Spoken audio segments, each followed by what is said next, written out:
Hi, I'm Simone Jordan. I'm the Facility Manager at Mondia Health Sunnyside in Port Elizabeth. If you or a loved one is struggling and looking for a path to healing, we are here to help. At Mondia Health, we are dedicated to creating a passionate and nurturing space where individuals facing mental health and addiction challenges can find hope, healing, and dignity.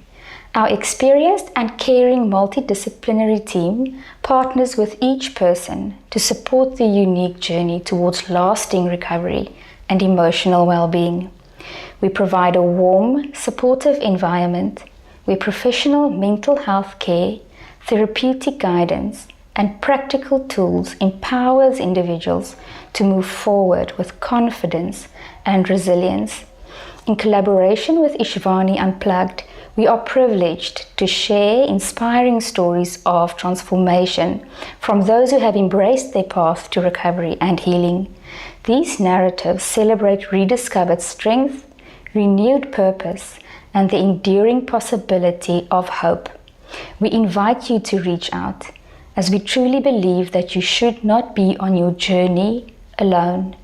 Please contact us at mondiahealth.co.za or 067 437 9326.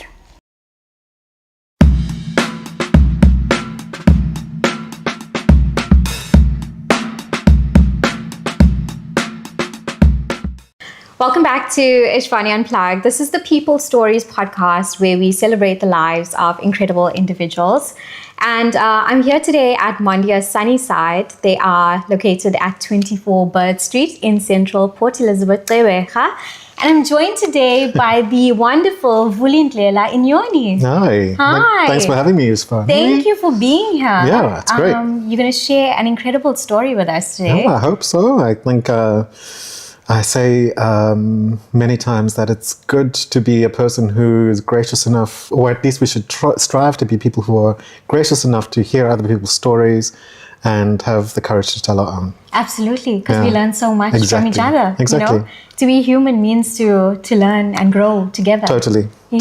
So thank you for being here today. Yeah, thank you. Tell us a bit about who you are. Who is Vulindlela? Ooh. You know, I must say, I'm so tempted to break out in typical Brenda fussy fashion. So you know, many- Vulindlela. So many times. I mean, it's like a running joke in my life.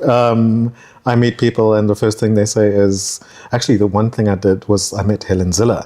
Oh. And she sang a Song for you. Yes. Incredible. So my parents, I think, were blessing me by giving me that name. Yes, yeah. It's become the essence of who I am. It means clear the way, open the road. Right. And I suppose it is true when people say your name carries something, and Vulindlela has become the thing. Yes. So who am I? I am an artist, I'm an educator, I'm a pretty chilled guy. I love science fiction, I love art, I love music. I like taking a bite out of life. Oh my if God, anything. that's incredible. Yeah. It's very similar to me and my personality. Fantastic. We love to live life and we love to walk in the sun. Exactly. Yeah. Live life. So tell us a bit about your early life, your childhood. Sure. Is there anything that you carry with you from there? Oh gosh. So I'm originally from Zimbabwe. Okay. I grew up there. Yes. I came down to South Africa to study many years ago. I'm not going to say where. How long ago? Yeah, but I was quite surprised how many years ago it was because you look Yes. fabulous Thank for you. your age. I know, Thank you. We'll keep the audience guessing, I suppose. Yes, yeah. Maybe it'll come up at some Put your point. guesses in the comment section. Guesses in the comment section, and I. Yeah. So I moved down here to study, and I did a degree in fine art. Okay. At the University of KwaZulu-Natal. Yes. And I stayed there and did a master's in fine art as well. I ended up teaching. It somehow rolled into the space. My parents were both teachers at some point. So they had, I suppose, an effect on me. Grew up with a lot of books around me, grew up with a lot of emphasis on education. And I think that also nurtured in me a sense of storytelling, a sense of discovery, curiosity, things like that. Yeah. So then the artistic bug, I think, bit when I was about 10 years old. And I was drawing all the time, just drawing from comics, drawing from television, sitting outside in the garden drawing stuff. Wow. And just working with hands. And it's therapeutic, isn't it's it? therapeutic, very therapeutic. Yeah. And it engages the imagination a lot, and it engages the soul a lot too. Yes. So I took it up as a career, and I started teaching. Stayed in Maritzburg for quite a long time, about 18 years or so. Sure. Did a master's there, and then I moved down to Stellenbosch to teach there for a while. Then I moved to Gqeberha to continue, and now it's Nelson Mandela University. Sure. Where I'm teaching. Vulindlela belongs to the world, eh? Yes. I think moving is important. It's one of the things that my actual work as a creative is about. The idea of moving from place to place, understanding that we're always in a state of flux, changing, progress, growth, shifting, being uncomfortable. Being comfortable is, I always say, if you're comfortable, you're doing something wrong. Yeah. You know? Yes. Yeah. So I think discomfort is the catapult is the catalyst for growth. Yeah. So we're going to talk a bit about mental health today. So I've prepared some questions for you. So you came to Mondia Sunnyside a few years ago. Yeah. And, you've had quite a wonderful journey with them. You are a success story from this organization. And so I wanted to ask you, what moment did you feel like maybe you had a quiet realization that made you say, I need help? So I think, as we know, there's a general stigma around the idea of seeking help. Yeah. And I don't want to generalize, but I think within the context of Black masculinities, there's a even greater stigma of not needing to seek help in many ways. And the choice to come here really was because my health was at risk. You know, the mental health issue, circumstances around things like stress. Yes. And realizing that the equation, life, work, and being balance was not equitable. Right. You can tell yourself you're doing all the right things. You can tell yourself you're going to gym. You can tell yourself you're eating right. You can tell yourself you are a social person. You've got good friends and everything, but something just doesn't click. Yes. And it usually sort of comes around and coping mechanisms, things like not getting enough sleep, or waking up and feeling like you haven't slept at all. Yeah. Dependence on substances, things like that. Yes. And realizing that you're falling into a space of numbing. Every second of the day is a little bit more numbing, and you become desensitized to trigger points. Yes. So I think symptoms, getting angrier at everything is one of the things that and I'm generally not an angry person. Yes. But I think at the point where I decided to seek help, I was frustrated and lashing out. Irritable. And again, causing harm without realizing that you're causing harm. Yeah. Primarily to yourself, primarily to those who love you. Yes. All the signs were there. Yeah. Isolating, periods of darkness, depression, periods of simply just not caring. Yeah. And I think that was the overarching thing. I realized I wasn't caring about myself, caring about things that I should care about. Yeah. But just going through the motions, just living a mechanical life. Yes. And that's when things like substances come in and you start thinking, well, this will make it easier. I'll feel better after this, or let me just finish this and I'll go and get whatever to sort myself out. Yeah. And you You start becoming overly reliant on certain things. Yes. You stop communicating. And you don't treat yourself like the person you should be in love with. Right. Yeah. Yeah. Yeah, you stop loving yourself. Yeah. Yeah. So, your story is so interesting because everything that you're describing is so similar to me and my life and my journey. Yeah. And we are high functioning beings when we're out there in the world, and we want to give our best selves to the world at all times. And you're very optimistic, you're very happy, you're very jovial. And that's who I am at various moments of my life. I want to project that to the world. Yeah. But there are times also where I'm also down in the dumps and I'm in this recluse and I'm lashing out. And it's so sad because the people that actually get the majority of that is like your closest loved ones. It's true. I mean, you raised a really important thing. The outside that you present is so interesting that when I chose to get help, a lot of people were like, really? What? Yeah. What's going on? He looks fabulous. You look fine. He's doing great. You're doing great. You're going to the gym, you're eating well, you're living life. What is happening? Yeah. And it's only in that space where you get home and you take that mask off. Right. That you realize that,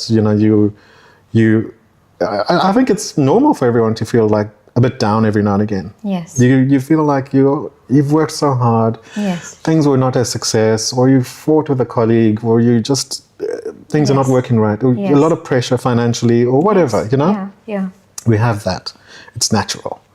But when you're not dealing with those things in the right way, you get home, you take off the mask of like I'm happy and everything, and you put that in the corner, and there's this darkness that you can't deal with. You can't shake. You can't shake it. Then you know something's wrong. Yeah. So I think coming back to this idea of like what the stigma around needing help, particularly as a black man, is that we are taught that you must just suck it up, grin and bear it. Yeah. And we for the majority don't have people in our lives who show us how to deal with these things. Yes. They don't show us how to talk. Yeah. They don't show us how to actually understand that you're hurting. And I think that is getting a bit emotional there. It's a sad part of our upbringing. I'm not saying anything within my parents or my upbringing was devastatingly terrible, but I wish that there had been more moments where someone would have sat down and said, hey, how are you feeling? Yeah. How are you addressing this issue? Yes, yeah. To unpick the emotions, to unpick the psychological things. Right. Or to guide me through a sense of like, you're not always going to win, or you're not a failure because of this. So I do believe that sense of not having those spaces from the get-go, or having the agency, someone telling us that we are okay to feel that way. Yeah, right. And I think culturally, I think it's a brown thing. I come from an Indian background, and we didn't have those conversations. It was a very hard and structured, like my dad was very hard on us. There was no time to sit down and talk about how we feel and if we like something. It was just, this is the way it is and this is the way it's going to get done. And if you don't like it, tough, let's carry on with life. And, as we got older, we realized we had so much to unpack. Like my brother and I both, because nobody, as you said, nobody sits down with you in the communities that we come from. We're just trying to survive.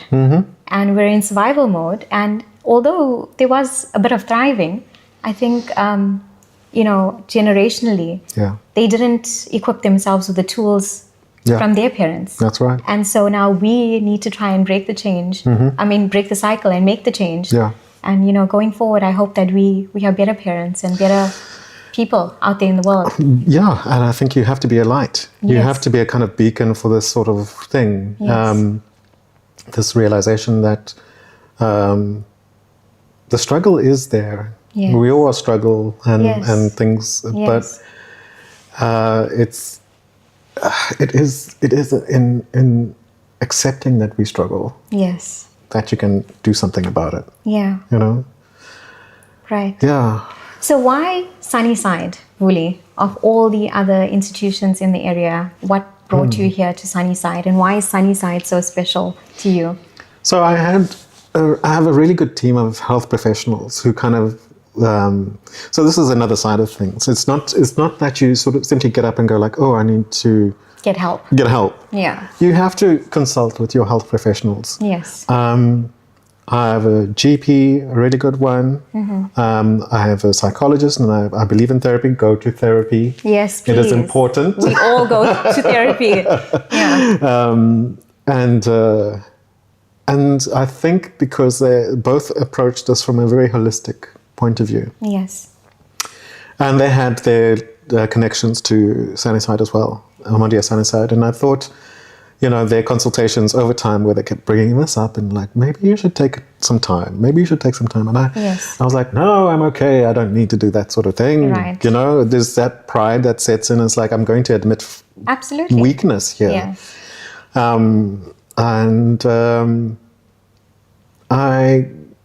opted to come through, and I spent a month, and the people here are just so real. There was a very welcoming environment. You're well catered for, it's comfortable. And I don't think anyone at any point told me that you are what do you call it? No one belittled the experience. Right. There was a kind of uplifting of like, actually, maybe someone is on a journey that has taken 1,000 steps for them to get here. You've taken 10 steps to get here. Yes. Some people have taken 500 steps to get here. So there's no judgment. There's no judgment of that. We're all in a place of becoming, unboxing, unfolding, and healing. Yes. Yeah. And were you anxious? Were you scared? Totally. Yeah. I mean, like I said to you, I think it's a question of if you are. And there's a stigma attached to it, right? From the communities that we come from, even our own personal stigma, because we have our own perception of things too, right? Exactly. I think that if you people would readily go and drown their sorrows or take whatever it is to hide stuff, to admit, actually, I'm going to need to isolate and get to the root of the problem for an extended period of time is you have to negotiate with people who have expectations of you. Yes. Your workplace, you have to, people who family members, partners, you're doing what? For how long? Yeah. And you have to justify why you need that time. Yes. And again, we live in a very fast-paced capitalist world, culturally pressured. It's always about the output. It's always about the expectations. And if you can't meet those expectations, it's like, oh, well, something went wrong with you.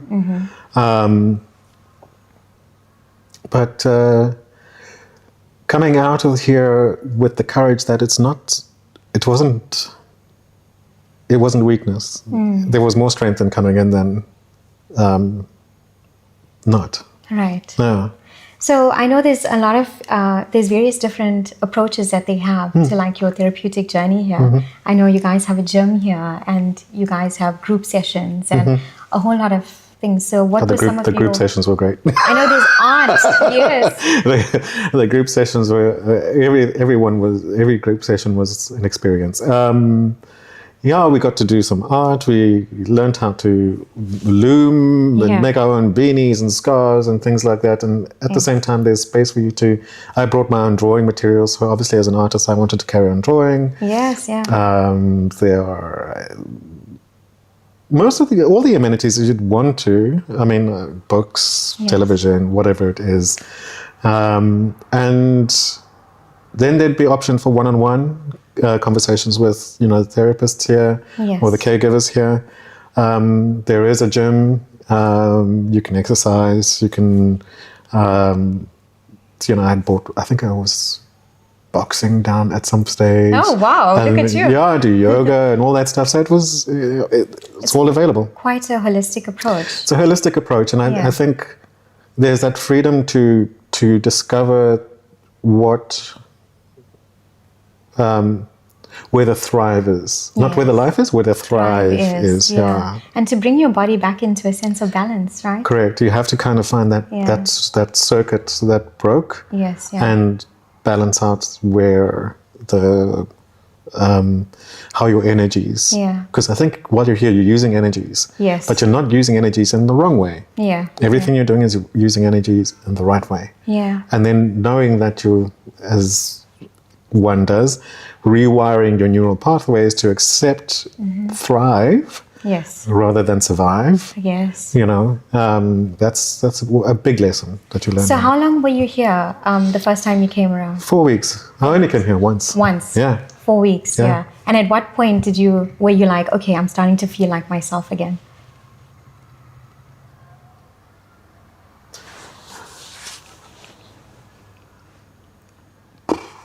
That's a difficult question because you think that 4 weeks is going to sort you out. Yeah. It's not. Right.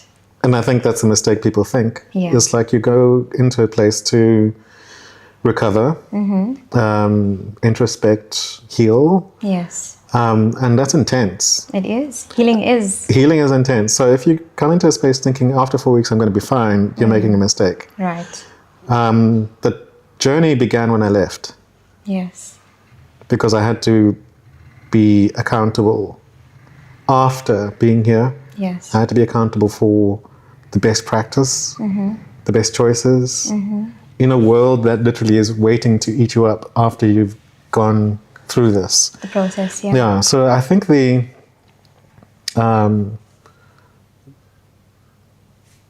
lesson learned is, the biggest lesson I learned is that every day you have left is more of a journey. Yeah. Yes. And gosh, it was 2.5 years I was here. 2.5 years back since I was here. And it has been every day work. Yeah. It is work every day. Yeah. Work to not to understand what depression is. Yes. To understand where the triggers are. Yes. To know when coping mechanisms are slightly getting out of hand, or you have the healthy ones. Yes. Yeah. Making good choices. Healing isn't linear. No, it isn't linear. You have to do it every day. Yeah. You have to do it every day. So what are some of the support systems that you have in place? Is there a group of friends that you can call on? Is there family that you can call on? Do you practice a faith that you... Oh, I'm not really faith driven. Right. Let me see. I think when you're here, one of the things they ask you to do is to identify your pros in life and your cons in life, and whether the networks are supportive, Right. or the Training. you're training yourself to find good spaces. Yeah. So, and that can range from don't go to certain physical spaces trigger you in a certain way. Yes. It could be your office. It could be going to a certain store. It could be driving down a certain road. And they teach you how to kind of see that those spaces are bad for you. They don't teach avoidance, Right. because avoidance is another pothole in the road to recovery. Because avoidance kind of teaches you a fear of things. And I think what you learn is that the networks, the support systems, I have a good set of friends, I have a good network of like-minded individuals. That's so important. Right? Yeah. And you also learn how to value the things that are important to you. So taking time every day, whether it be to meditate, whether it be just to make a good meal, to look inside yourself, to self-check in, Yeah. And it can be 2 minutes. You sit down and you do a check-in to say, am I doing okay today? Yeah. And that minute of checking in does a world of good. You think 24 hours, how am I going to get through that? Sit down for 2 minutes and say, am I okay? Mm-hmm. And you realize, wow, Yeah. I need to work on this. Or actually, I'm okay. Yeah. I'm actually better than okay. Mm-hmm. I can get through 24 hours. Yeah. And then 24 hours turns into, am I okay this week? Mm-hmm. Am I okay this month? Yeah. Have I been okay this month? Mm-hmm. Like I said, I don't believe people should live without therapy. You should. I see a therapist once a month. Yes. I see my doctor whenever need be. Health check-ins, get physical exercise. I play with my dogs. I garden.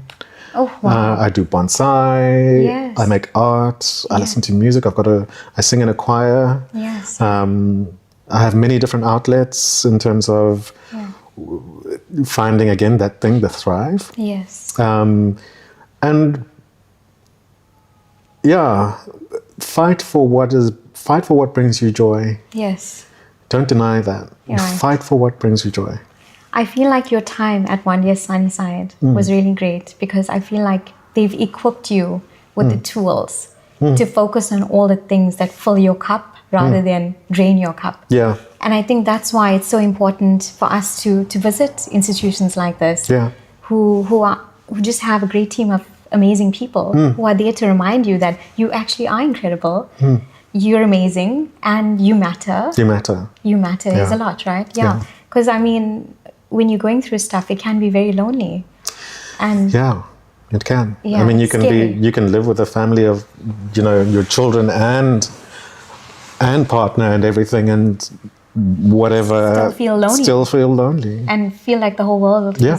is against you. Correct. You can be in a relationship for as many years as you think. Yeah. 20 years along the line, and Yeah. you're the loneliest person on the planet. Right. Yeah. So I know you still attend the group sessions. So what keeps you coming back here?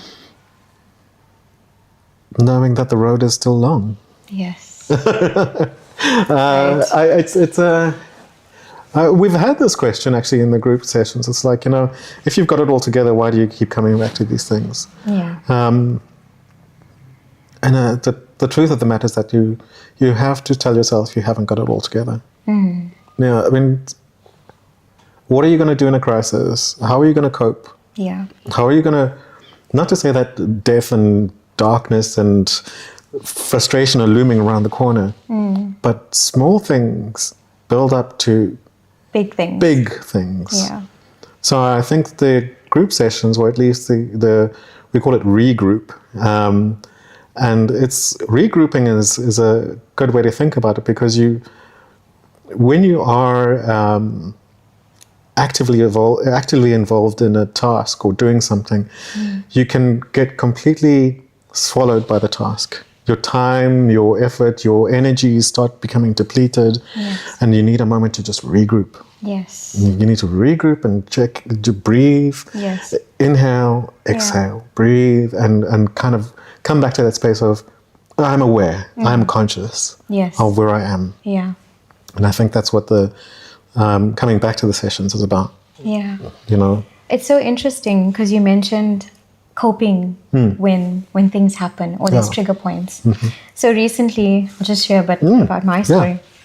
A friend of mine, Chesney, who played a huge role in this podcast, and he's somebody I met through work here in Port Elizabeth. Yeah.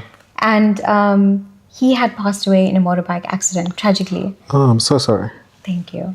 And we were very close, and he was young. He was 27 when he passed away. Wow. And the shock of him passing, because it came suddenly, it was a Saturday, he was just out riding his bike, and he actually rode into a pole, and he died on impact immediately. It was so tragic, and it hit me so hard that the 2 weeks that followed his passing, I was in such a dark place that my manager had come in to see me at work, and I looked at her, and I was breaking down, and it wasn't just his death. It was, I was hijacked a few years ago. Yeah. It was, why was I hijacked? Yeah. It was, why did my mom and dad fight so much when I was growing up? Yeah. It was, I'm angry at my mom. I'm angry at my dad. I'm angry at the world. And I was so, like, I was spiraling. I couldn't function. I couldn't sit. I couldn't breathe. I couldn't do my work. And, you know, I'm also in the medical field. I'm in the medical industry. We can't afford to mess up. We can't afford to spiral. You have to hold yourself up all the time. And it's exhausting. It gets exhausting sometimes.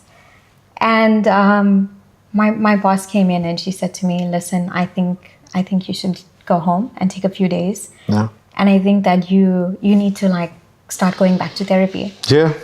And then I realized like I have so much, it was just one trigger and so much had come to the surface. Things that you bury and that you think you've sorted that out. And it's like relationships that failed. All of a sudden I'm angry about this and that and all of these things just bubbling all at once. And that's when it engulfs you. So it's the small things, like I said, it's the small things that become bigger and bigger. Yeah. And I think, you know, being in a situation or being in an environment like this makes you dig deep. Yes. You know, you're like, it's this weirdest thing. You'll be sitting here or you'll be in a group session or you'll be in consultation with someone. Yeah. And a memory, just the most random memory of someone doing something to you or something you might have done or an environment or a situation, something happens. Yes. And you go, oh my gosh, why is that still with me? Yes. Exactly. Why is that still with me? I should have dealt with that a long time Yeah. ago. I thought I left that far behind. Yeah. It becomes part of your fabric and it becomes part of your mechanism Yes. as to how to deal with the world. So, Yeah. you know, like the passing of a friend or an altercation with someone, Yes. might have seemed minor at some point, Yes. can actually shape the way you respond to something 10 years down the line. Definitely. Yeah. And you go, why am I reacting so violently or viscerally to this thing? Because it's anger. It was hardcore, blood-boiling anger. That's what was coming to the surface. That's it. And And the anger wasn't necessarily directed at your friend's passing. Yeah. It was something else. Yes, it was. So it's, So when it comes to things like coping, you have to ask yourself, what am I coping with? Yeah. Where's the frustration in what I'm experiencing stemming from? Yeah. You know, an example, let's say in the workplace, Yeah. where you feel like you're not being heard, Yes. right? You might have an altercation with people, you might have results not coming through the way you want them to be, Right. or the team not pulling the way it's supposed to be, Yes. or you feel like, you know, something is not being put. And that sense of not being heard might actually come from somewhere else. Right. Your childhood, Yes. a relationship with your partner. I'm not heard in a certain space where I need to be valued. Yes. And you react as you would do perhaps to a familial situation Right. instead. Yeah. Sheesh. Yeah, It's heavy. it It's is. a lot. It's heavy, It's a lot. but self-reflection really works. Yes. Yeah. It does. So what advice do you have to someone silently going through all of this in similar situations that you found yourself in and I found myself in? That's a tough one because I know there's many people suffering in silence. The hardest thing I had to admit was depression was a real thing. And the other hardest thing was admitting to myself that what I was doing to myself was wrong. And it was more than I was, I had not labeled what I was doing. Right. And coming to the space of saying, what you're doing is actually termed this. And you need to accept that that's what it is. Or you can keep lying to yourself. Yeah. And for many people suffering in silence, I think it seems like you're sinking. You're in quicksand and you're sinking. Yeah. And no one's hearing it. Or you can be completely ignorant of your suffering. Particularly if it's a cultural space that we're talking about. Yeah. And you're brought up in an environment where you're expected to simply suck it up. And there's rituals and there's practices that denote your movement from one state to the next, boy to man, all of those things like initiation rituals and things that denote that you should be able to cope with these things. So therefore, being able to admit that you're still not okay it takes you back to, why are you acting like a child? Or why are you being so weak? I think we need to separate those particular rites of passage from being in the world. Right. Being in the world means that you've got to deal with stuff. Yes. Rites of passage just mark a social calendar. Yeah. Right. Being in the world is hard. It is hard. And every day is about survival. Correct. No, not every day. Every day is about thriving. Thriving, not surviving. Not survival. Yeah. Every day is about thriving. And I think if you're feeling like you're surviving and not thriving, then reach out. Yeah. Find a way. Post in the comments if you need to. Yes, yeah. Ask. Yeah. Have the courage to ask. Yes. And also know that someone is there because you matter. Someone is there to help you because you matter. Yes. And institutions like this are readily available. Yeah. Yeah. So what makes Mondia so special? Like, what are some of the best moments you had here that you remember? I've made friends. Yeah. I know, like I said, people have a like mind. Yeah. And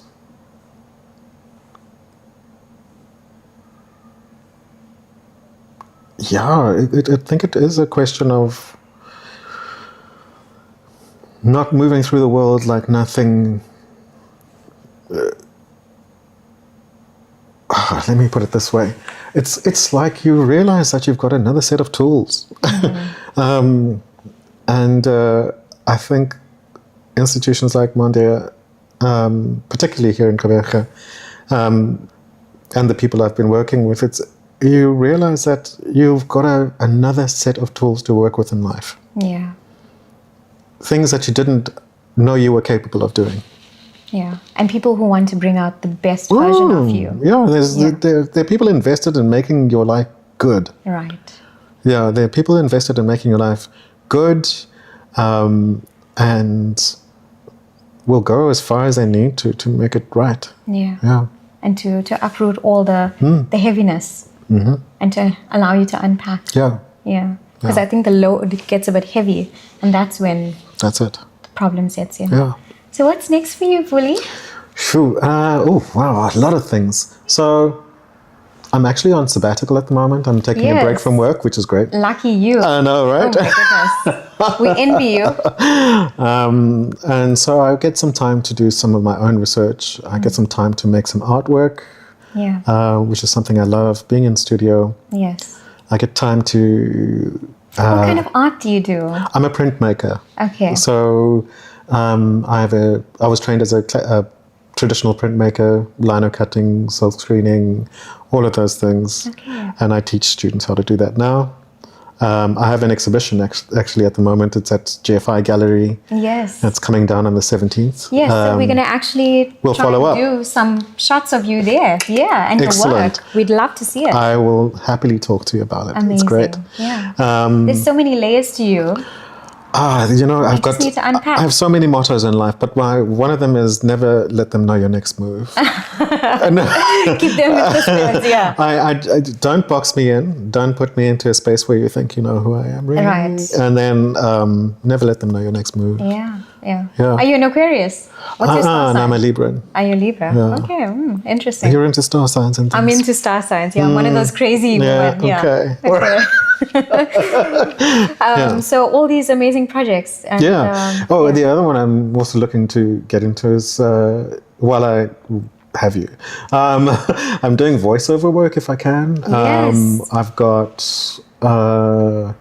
voice demo reel. So if you're looking for someone to do voiceovers for you, audiobooks. Yes. I'm the guy. So what I'm going to do is I'm going to put all your voice demos on this podcast as well. We'll Yes. just put some links down, and Great. people who are in the industry of marketing and public relations, wherever you can use Vuli's amazing voice, please reach out to him. Thank you. The man is incredible. Great. And Audiobooks too. I like reading, so that's a... there we go. Yeah. And you've got the voice for it, man. Thank you. You've got the voice for radio and for these things. Yeah, we could double team it. We can. You know, we Ishvani Unplugged and Vulindlela on the side. Absolutely. You know, Why tag not? team it. Thank you for sharing with us today. It's a pleasure. I value the work you're doing. Thank you. And for the focus that you're bringing to this place. Yes. I think we're in a space in time unlike any other, Yes. where we as human beings are so connected, seemingly so connected to what the world is about. Yes. And there's a lot of bad things happening right now in the world. There is. And we're seemingly connected. I think to myself, growing up as I would have done, I can't imagine the idea that one can pick up something and click on a button or a screen and you're miles away, dozens of miles away, but you're witnessing true horror. Yeah. And then you walk down the street and you can't remember the person you spoke to. You know, that there's that contrast and this it's a asynchronous sort of Yes. thing, this feeling of disconnect but connectedness. Yes. Yeah. And I think we definitely need to take a breath. We just need to be good people. It's not that hard. Yes. It's not that hard to be a good person. Yeah. And we need to be good to ourselves too, Correct. right? Yeah. Because it all starts there. It all starts at home. Yeah.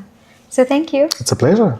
Thank you And, to your watchers. Yeah. Thank you, guys. I hope that you find that these podcasts are motivational and inspirational. And like I always say, we all have a story. So what's your story? Bye, guys.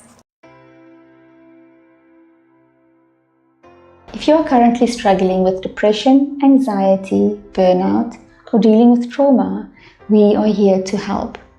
We can support you with inpatient treatment programs, group therapy, support group, counseling, return to work planning, and corporate care wellness. We believe that it's okay not to be okay. You can find us at 24 Bird Street Central, our landline 041 450 8206, and you can follow us on social media.